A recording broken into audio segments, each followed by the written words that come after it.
Hi, it's Steve. Today we'd like to show you how to change the water inlet valve on your washer. It's a really easy job. All we're going to need is a putty knife, a 1/4 inch nut driver, and a 5/16 nut driver.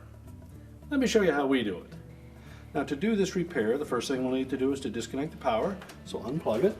We'll also want to turn off the inlet water supply and remove both fill hoses from the back. And next we're going to lift the main top. We'll do that by sliding a putty knife in between the top and the front panel. There's a clip on both sides, just come in about 2 inches. You should feel some resistance of a spring clip. Lift up gently on the top and just hold that. Do the same on the opposite side. Then you can lift the whole main top. And we'll need to be able to support that top against the wall or have a person hold it for you.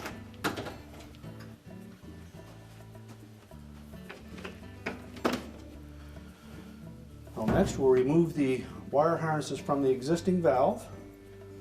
Slide them out of the holder on the side. And then remove the single retaining screw on the mounting bracket.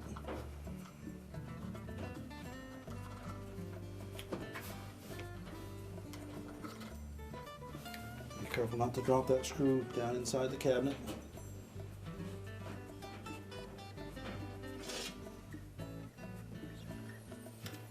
We'll just tilt that assembly sideways and unhook the tab on the opposite side. Now with the valve assembly removed, we next need to remove the water inlet spout from that mounting bracket. And we'll just temporarily lower the main top. It's held in place with a couple of plastic tabs. Just carefully take a flat blade screwdriver, depress this little locking tab on the side, and then lift the cover up over top of it.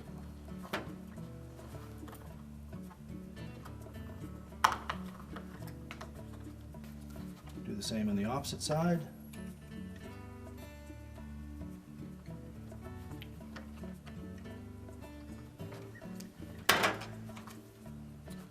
And then just pivot it forward.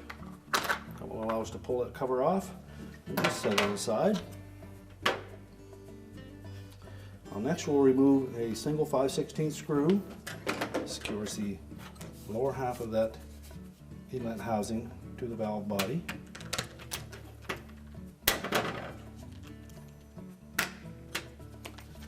And the opposite side, there's a little plastic tab that fits through a hole in the bottom of that mounting bracket, so we need to lift that up and then slide the housing forward. So either from the bottom or from the top, just lift up on that tab while pushing the housing forward, and it will come right off. Well, next we'll remove the 1/4 inch hex head screw that secures the valve to the mounting bracket.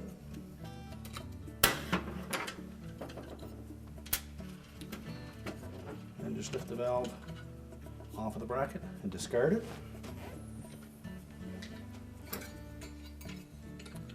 Take the new one. We want to slide that in under that collar on the edge of the inlets. The inlet to the valve where the hose is attached.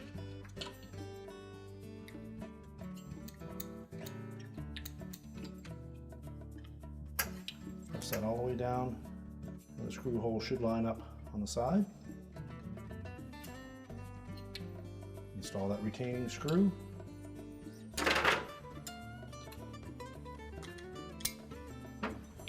Now we'll reinstall the lower housing in front of the valve. We want to make sure that the outlet of the valve fits into that U-shaped opening, and also that the tab on this side slides in underneath those two little portions on that top.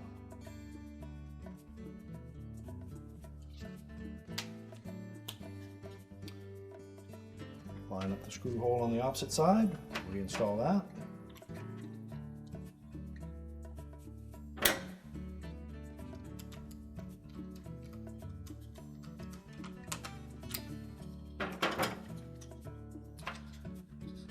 And then we'll attach the top. these two pins, the little U-shaped channels on the bottom. Just pivot it down into position. We'll have to squeeze it a bit to get it past that outlet from the valve.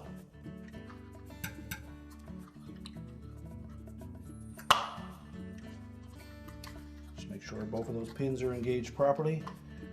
Then latch the two sides. And now we can put that assembly back in the washer. Now when reinstalling the valve, a little trick that you can use, because it is fairly snug to install the hoses after the valve is in place, you can actually pull them through that opening, attach them to the back of the valve before you install it. Simply do both hoses, tighten them up, and you can actually turn the water supply on to make sure that we have no leaks, and then install the valve.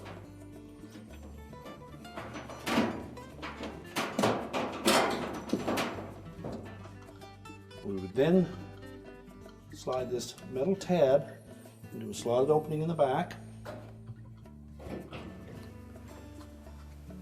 Pivot the whole assembly into place, line up the screw hole on the left side, and I suggest that you install that screw, or at least start it by hand, so that we don't drop it down inside the cabinet.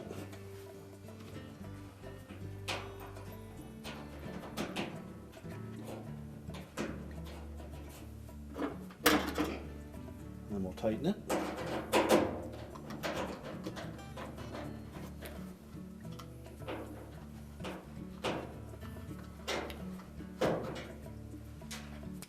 Now in this particular model, if you wish, you could have pulled the fill hoses through that opening and attached them to the valve before you installed it, because it is rather tight to get at it from the back. You have that choice. And next we'll reconnect the wire harness, hook it into those little spot on the side to hold it in place, reattach the connectors,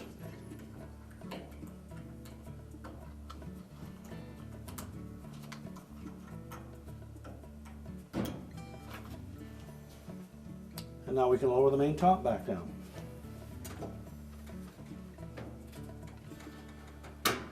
We're now ready to reconnect the power, and our repair is complete.